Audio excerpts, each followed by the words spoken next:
Que a graça e a paz de nosso Senhor e Salvador Jesus Cristo, amado da nossa alma, Deus bendito e eterno, único mediador entre Deus e o homem, Jesus Cristo, o homem. Gostaria que os irmãos dessa feita tomassem posse da sua Bíblia. Iremos fazer exposição do Salmo 124. Salmo 124. Vamos estar lendo a palavra do Deus bendito. Que Deus queira, por sua graça, nos abençoar na ministração da sua palavra. Salmo 124.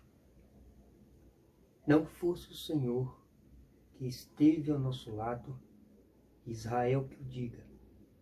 Não fosse o Senhor que esteve ao nosso lado, quando os homens se levantaram contra nós e nos teriam engolido vivos, quando a sua ira se acendeu contra nós. As águas nos teriam submergido e sobre a nossa alma teria passado a torrente. Águas impetuosas teriam passado sobre a nossa alma. Bendito o Senhor, que não nos deu por presas aos dentes deles. Salvou-se a nossa alma, como um pássaro do laço dos passarinheiros. Quebrou-se o laço, e nós nos vimos livres. O nosso socorro está em o nome do Senhor, Criador do céu e da terra. Amém. Que Deus assim aplique ao nosso coração a sua bendita palavra. Vamos ainda orar, pedir a sua bênção, a sua direção, a sua graça. Santo Deus Todo-Poderoso, queremos nesta hora pedir a tua bênção para ministrar a sua palavra. Que o Senhor tenha compaixão de nós, de mim que estarei fazendo a exposição da sua palavra. Que o Senhor me guie, que o Senhor tenha compaixão desse caco de barro, fraco, frágil, mas pelo poder do Espírito Santo, o Senhor queira nos usar para edificar a sua igreja, edificar aqueles que hão de ouvir a sua palavra. Que o Espírito Santo use a sua palavra. Que o Senhor abençoe a sua igreja neste momento, nesse tempo do fim. Certo que a bênção do Senhor é sobre o teu povo e a vida para sempre. Nesta hora, descortina nossos olhos para contemplar as maravilhas da tua lei. Que Cristo seja glorificado, exaltado, em nome do Senhor Jesus. Oramos assim. Amém. Meus irmãos, minhas irmãs, com grande satisfação, estamos mais uma vez aqui realizando o trabalho do Senhor. Ainda nos utilizando desse recurso que pelo próprio Deus foi providenciado. Deus sabe de todas as coisas. Então, nós estamos aqui, confinados, mas ligados com o Senhor e no Senhor. Estamos na sua presença santa e augusta. E eu gostaria que você prestasse atenção com interesse na ministração da palavra de Deus. O Salmo 124. E, para tanto, eu queria introduzir a nossa mensagem dizendo aquele adágio popular que muitas pessoas conhecem. O pouco com Deus é muito, e o muito sem Ele é nada. Pois bem, meus irmãos, minhas irmãs, o Salmo 124 nos mostra essa verdade de três formas, de três maneiras. O Cântico do Rei Davi nos revela três grandes verdades da parte de Deus no cuidado para com o seu povo. Então nós temos o seguinte tema: Deus ao lado do seu povo. Deus ao lado do seu povo. Em primeiro lugar, como é que Deus está ao lado do seu povo? Na defesa contra a ira de seus inimigos. Então Deus está do lado do seu povo, defendendo da ira contra seus inimigos. O versos de 1 a 3 diz: não fosse o Senhor que esteve ao nosso lado, Israel que o diga. Não fosse o Senhor que esteve ao nosso lado, quando os homens se levantaram contra nós e nos teriam engolido vivos, quando a sua ira se acendeu contra nós. Então, duas verdades. A primeira é que o salmista enaltece que a presença de Deus está com o seu povo. Deus habita com o seu povo. E a outra verdade que o salmista levanta é que os homens ímpios, irados, se levantou contra o povo de Deus. Mas Deus estende a sua mão contra a ira dos inimigos. O apóstolo Pedro, em uma das suas cartas, diz o seguinte: porque estranham, porque não concorrem mais no mesmo excesso de devassidão. A carta do apóstolo Pedro nos revela que aquelas pessoas, aqueles crentes daquela época, estavam sendo caluniados, perseguidos, difamados por conta da sua conversão a Cristo. Então, quando o crente é chamado por Deus, é libertado do mundo, comprou briga. Foi com o diabo e com o mundo. Mas nós temos Deus por nossa defesa. Então, é uma verdade clara. O mundo odeia a igreja.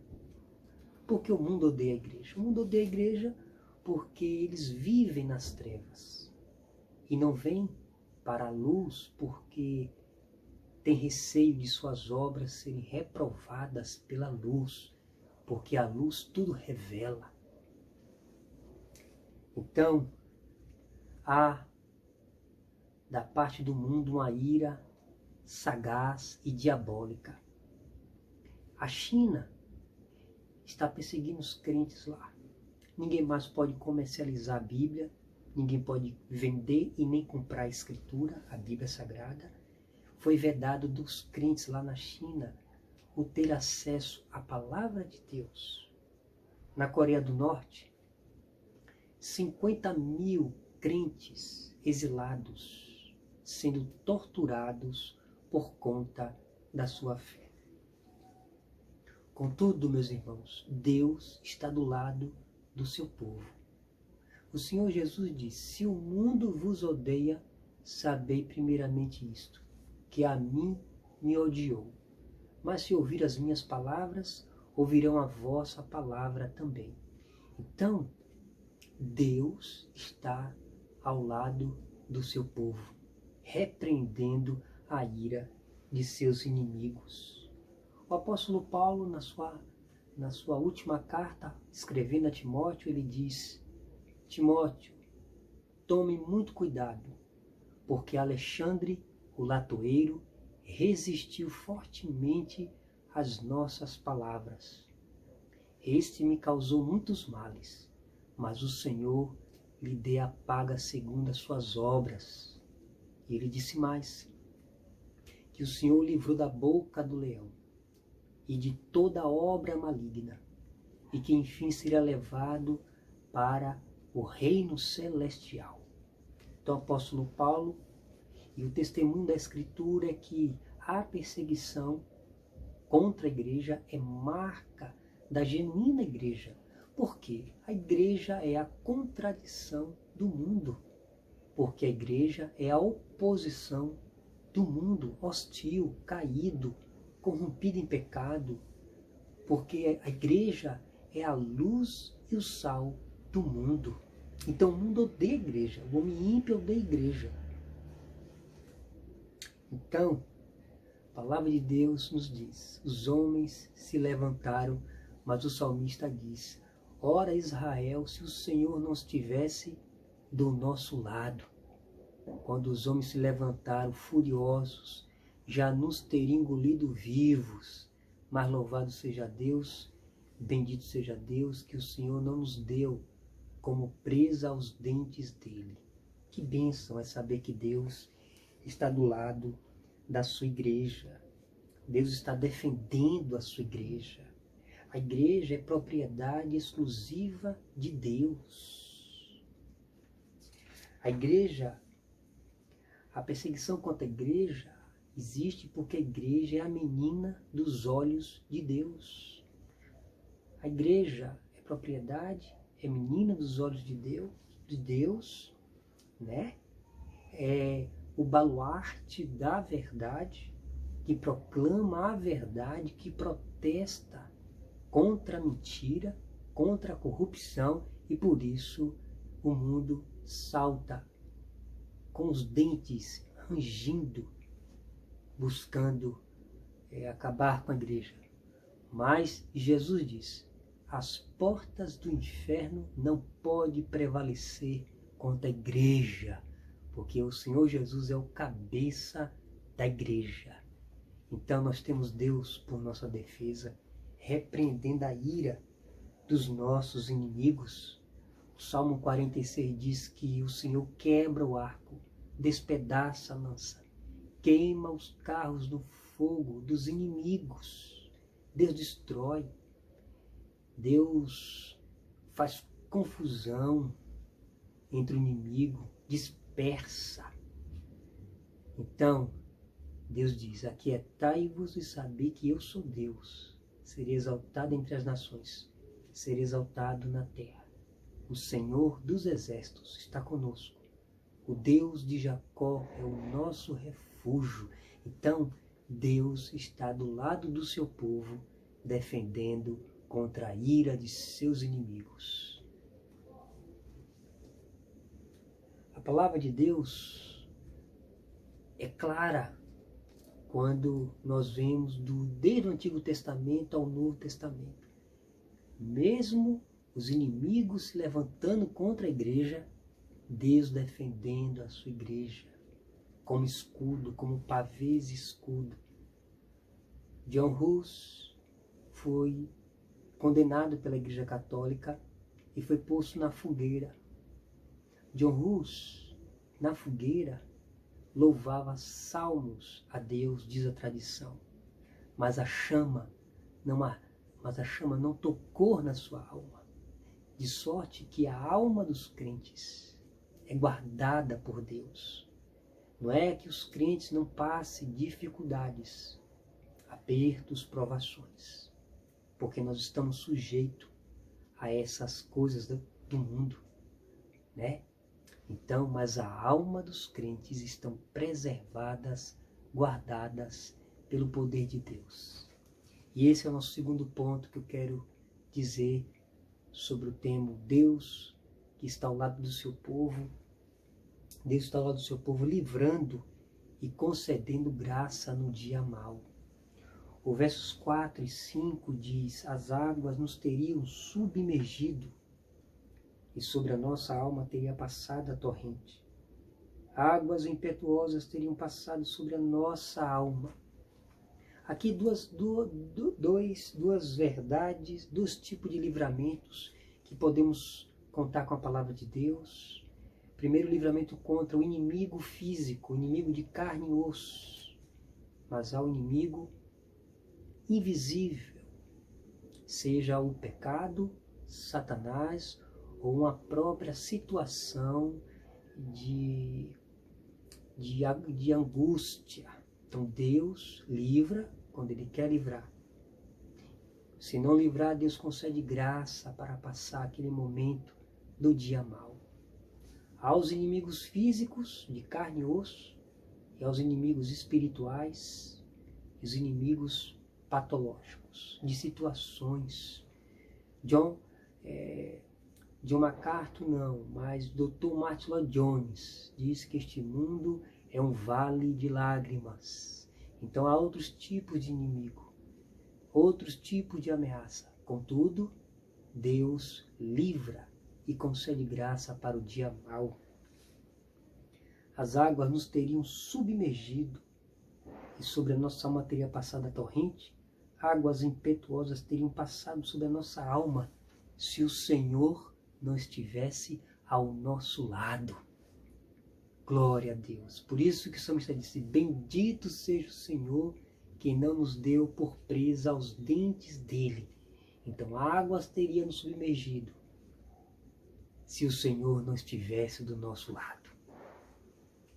É bem verdade, meus irmãos, que Deus, é o nosso escudo, é a nossa proteção, mas a igreja está vulnerável neste mundo, estamos vulneráveis. A igreja não é intocável. Jesus orando ao Pai, lá em João capítulo 17, disse, Pai, não peço que os tire do mundo, mas que os livre do mal. Jesus mesmo diz para nós, no mundo tereis aflições, tem de bom ânimo, eu venci o mundo. Então Jesus nos revela, já nos adverte que o mundo teremos aflições. De várias ordens, de várias natureza, contudo, Deus está ao lado do seu povo, concedendo livramento quando Ele quer livrar, e graça quando Ele não quer livrar, para suportar no dia mau. Devemos entender então, meus irmãos, que o povo de Deus é o povo de Deus. Contudo, este povo não prossegue a sua jornada rumo ao céu sem tribulações, sem apertos, sem angústias. Paulo, lá em Atos, diz, importa entrar no reino de Deus através de muitas tribulações. Então, o Evangelho verdadeiro, o Evangelho da graça, nos revela isso. Mas o Evangelho também revela que nós temos um Deus que está do lado do seu povo. O nosso Senhor Jesus Cristo, cabeça da igreja, está conosco. Ele disse, eis-me convosco, todos os dias até a consumação dos séculos. Não temais, ó vermezinho, povozinho de Jacó, vermezinho de Jacó, não temais. Lembra que Deus disse para Josué, Josué, não temas, estarei contigo aonde quer que fores, e ninguém poderá resistir à sua mão, à sua ação, porque eu estarei contigo. Isso é promessa, irmãos. Deus está com a sua igreja, Deus está comigo, Deus está com você. Seja o tipo de vale que nós passemos, Deus é o Deus do vale, que dá graça no vale, que leva para junto de águas tranquilas, a pastos verdejantes, o próprio Cristo, descansando no próprio Cristo, a providência de Deus, o príncipe da paz.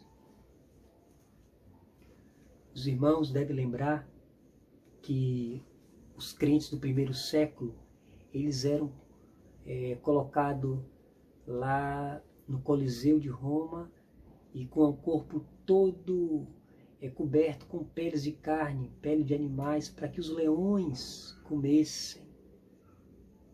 E teve na época um dos pais da igreja que disse, hoje está sendo oferecido como aos dentes do leão, para oferecer a Deus o verdadeiro pão espiritual, o pão, o trigo de Deus, o pão espiritual, o trigo de Deus. Então, foi Inácio de Antioquia, se não me engano, quando disse isso, hoje vocês me lançam para os dentes dos leões, a fim de que seja oferecido o pão espiritual a Deus. Então veja, os crentes passam por isso, mas a alma dos crentes está guardada na mão do Senhor. Jesus disse, aquilo que o Pai me deu é maior do que tudo, e ninguém pode arrebatá-las da minha mão. Então saiba, a sua vida está nas mãos de Deus, está nas mãos do Senhor Jesus, o cabeça da igreja. A minha vida, a vida da igreja, do povo, está nas mãos do Todo-Poderoso. Que maravilha! A nossa alma está guardada pelo Todo-Poderoso. Jesus disse, não temais o homem que mata o corpo. Antes temer aquele que pode matar não só o corpo, mas lançar a alma no inferno. A esse eu digo, temeis Deus. Mas, se Deus é por nós, quem será contra nós? Então, Deus está ao lado do seu povo, livrando e concedendo graça para o dia mau. E nós, nesses dias de pandemia, de reclusão, precisamos de muita graça. E Deus envia a sua graça. No tempo oportuno, Ele envia a sua graça. Ele envia a sua misericórdia, Ele envia o seu socorro. Ele é nosso amparo e nosso escudo. Por isso que Ele livra e concede graça no dia da angústia. O apóstolo Paulo dizendo, porque quando eu sou fraco, aí é que eu sou forte. Porque o seu poder se aperfeiçoa na minha fraqueza. De bom grado, pois, me gloriarei nas minhas fraquezas, para que o poder dele se manifestasse com maior graça na vida do apóstolo Paulo. Que exemplo, que Deus nos conceda essa mesma graça do apóstolo Paulo, de poder nos gloriar nas nossas próprias fraquezas.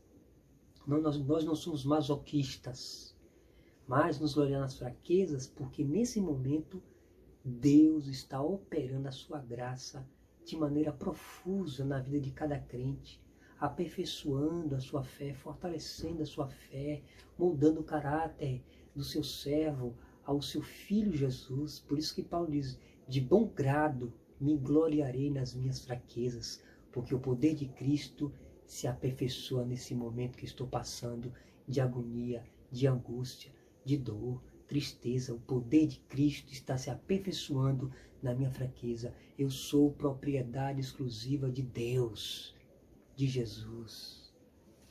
Que bênção é ter a Deus do nosso lado.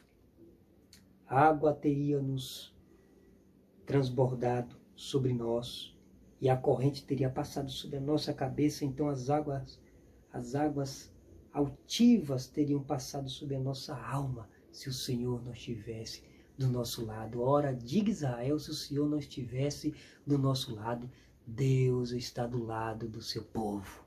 Lembremos disso, nesse momento de confinamento, momento de reclusão, Deus está do lado do seu povo. Ele disse, o Senhor Jesus, eis-me convosco todos os dias até a consumação dos séculos. Que bênção, Jesus está conosco na bendita pessoa do Espírito Santo. Não nos deixou órfãos, mas Ele enviou o Espírito Santo, o nosso Consolador, aquele que nos guia a toda a verdade, aquele que nos anima, aquele que nos encoraja, aqueles que faz com que nós olhemos de maneira firme para o Autor e Consumador da fé, que está na frente da batalha, vencendo as nossas batalhas. Em terceiro e último lugar, Deus está ao lado do seu povo, redimindo a condição caída espiritual do seu povo. O verso de 6 a 8 diz, bendito o Senhor que não nos deu por presa aos dentes deles. Salvou-se a nossa alma como o pássaro do laço dos passarinheiros, quebrou-se o laço e nós nos vimos livres. O nosso socorro está em nome do Senhor, Criador do céu e da terra. É verdade, meus irmãos, que Deus concede livramentos terriais, livramentos de situações, mas a grande verdade é que Deus enviou seu Filho ao mundo para buscar e salvar o que se havia perdido, para quebrar o laço do pecado, para libertar um povo que estava escravizado, caído em pecado, para o reino do Filho do seu amor. Este é o maior resgate, este é o maior livramento. Deus redimindo um povo exclusivamente seu, zeloso de boas obras. Que bênção é saber que nós estamos inseridos neste povo. Que bênção! Você está inserido neste povo? Glória a Deus! Você não está ainda? Se venha fazer parte do povo de Deus. Venha Jesus. Então, Jesus, Deus, o Pai, está com o seu povo, redimindo a condição caída do seu povo. E Ele fez isso, porque a palavra em Romanos 3, 23 diz, porque todos pecaram e carecem da glória de Deus, estão destituídos, separados. O homem, quando nasce separado de Deus, nasce inimigo de Deus, nasce debaixo da ira e de condenação de Deus. Então, Ele enviou Jesus ao mundo para morrer numa cruz, para salvar e buscar o que se havia perdido, os enfermos espirituais. O laço quebrou e nós nos vimos livres. Que bênção! Então, meus irmãos, minhas irmãs, A Escritura Sagrada defende o princípio que o Senhor Jesus, a missão do Senhor Jesus, muito mais, incomparavelmente, do que libertar, do que curar, dar vista aos cegos, aleijados, mancos, coxos, mudos, surdos, foi libertar a pessoa, o homem do pecado. Quebrar o laço quebrou e nós nos vimos livres. Lembra? Pense aí um pássaro, quem gosta de arapuca, né? Arapuca armada, quem conhece arapuca, põe ali, o passarinho vai, pega a comida e a pessoa puxa a armadilha e pega o passarinho. Mas dessa vez o passarinho não foi pego, porque o laço quebrou. Agora imagina a alegria do pássaro voando. Ele voa com mais vigor, com mais alegria, cantando pela sua libertação, pelo grande livramento, porque senão cairia na panela do caçador. Então o Senhor Jesus quebrou o laço, nos libertou do império das trevas, nos trouxe para o reino do Filho do seu amor, de sorte que hoje nós, a Igreja do Senhor, é propriedade exclusiva de Deus, sacerdócio real, nação santa, a fim de proclamar as virtudes daqueles que nos chamou para a sua maravilhosa luz. O laço quebrou e nos vemos livres. Que bênção! Ah, a palavra de Deus é maravilhosa. Então, meus irmãos, Deus está ao lado do seu povo, redimindo o seu povo, redimindo, salvando, libertando o homem. Jesus riscou o escrito de dívida que era contra nós, que constava contra nós. Jesus riscou, nos libertou da maldição da lei e nos trouxe para Ele mesmo, nos lavou no seu sangue, cumpriu perfeitamente a lei para que nele pudéssemos ter livre acesso ao Pai, sermos justificados de nossos pecados. Morreu a morte que era minha, que era sua, numa rude cruz.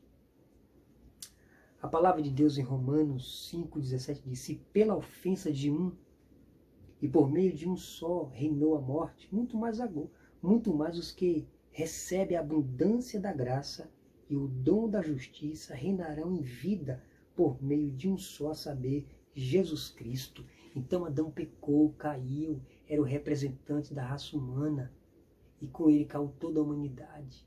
Então, pela ofensa, a morte reinou, mas pela obediência, a justiça reinou em vida através de Jesus. Que maravilha! Aonde abundou o pecado, superabundou a graça de Deus. Então Deus está ao lado do seu povo, redimindo esse seu povo da condição caída.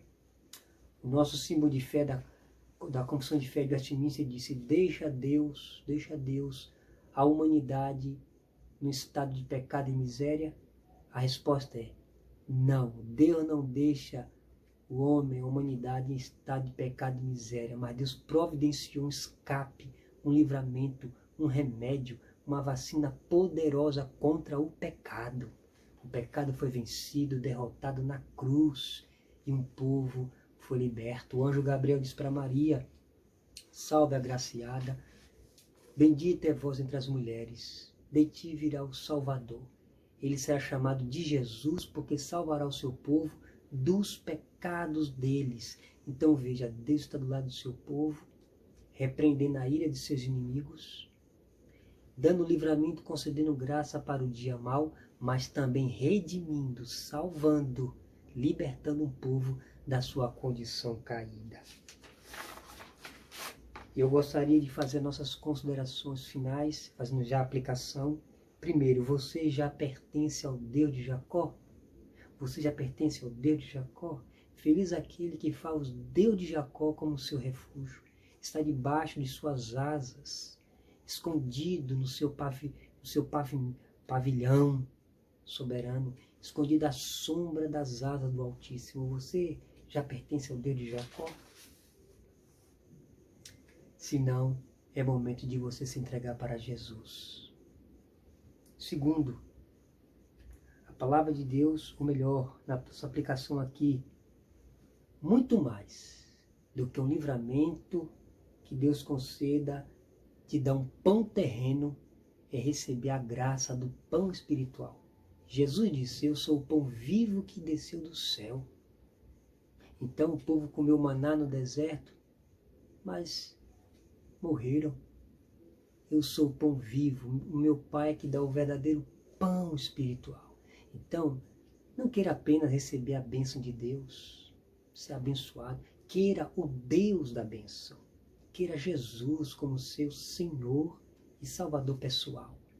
Ele pode dar e muitas vezes dá, concede bênçãos, sua bondade, mas queira antes, como Jesus disse, trabalhai antes pelo pão que subsiste eternamente.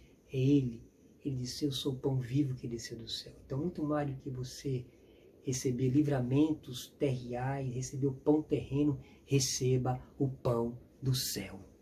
Receba Cristo no seu coração, para que você possa gozar de vida eterna nos céus. Terceiro, você já se encontra lavado e redimido pelo sangue do Cordeiro?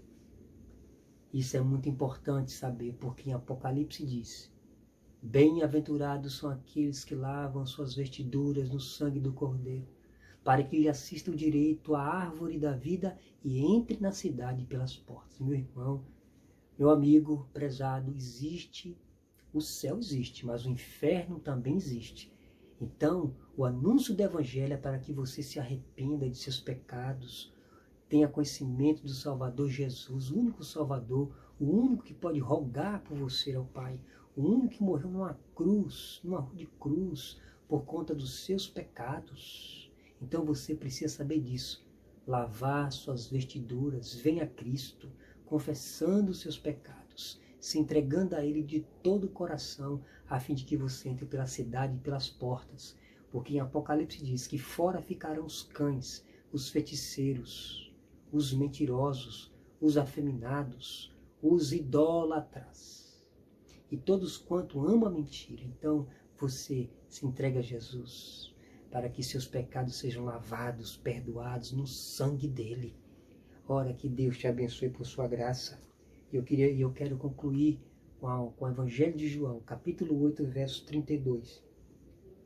E conhecereis a verdade, e a verdade vos libertará. Se, pois, o Filho vos libertar, verdadeiramente sereis livre. Ora, somente em Jesus você ganha libertação de seus pecados. Somente em Jesus, a própria verdade, o Logos de Deus, a palavra viva de Deus. Examine a Escritura e você verá que Jesus pode lhe salvar. Então, se entregue a Cristo, você que não se entregou a Jesus, né? Que Deus te abençoe por sua graça. Deus está com o seu povo. Faça parte do povo de Deus, a fim de que Ele repreenda a ira de seus inimigos, lhe conceda livramento e graça para o dia mau e te liberte do pecado. Porque o salário do pecado é a morte, mas o dom gratuito de Deus é a vida eterna por Cristo Jesus nosso Senhor. Que Deus te abençoe. Vamos orar ainda. Senhor Deus Todo-Poderoso, queremos te dar graça pela Tua palavra. Abençoe as pessoas que ouviram essa palavra, abençoe a sua igreja, fortaleça a sua igreja, fazendo com que a sua igreja tenha consciência firme, inabalável, porque a tua palavra diz, aqueles que confiam no Senhor são como os montes de Sião, que não se abalam, mas permanecem para sempre. Que o Senhor nos fortaleça nesse momento de reclusão, confinamento, fortaleça a tua igreja, fortaleça os crentes, tenha compaixão. Ó Deus Todo-Poderoso, liberta as pessoas que não conhecem a Jesus. Abençoa todos que estão passando um momento de luto, de enfermidade. Concede a tua graça. Tenha misericórdia. Ó Deus, aqueles que não conhecem a Ti ainda, aqueles que não se entregaram para Ti ainda, que o Senhor lhe confira a graça de ele se entregar para Jesus. Que eles sintam seus pecados, se voltem para o Salvador. Essa é a nossa oração em nome de Jesus. Amém. Que Deus te abençoe. Amém.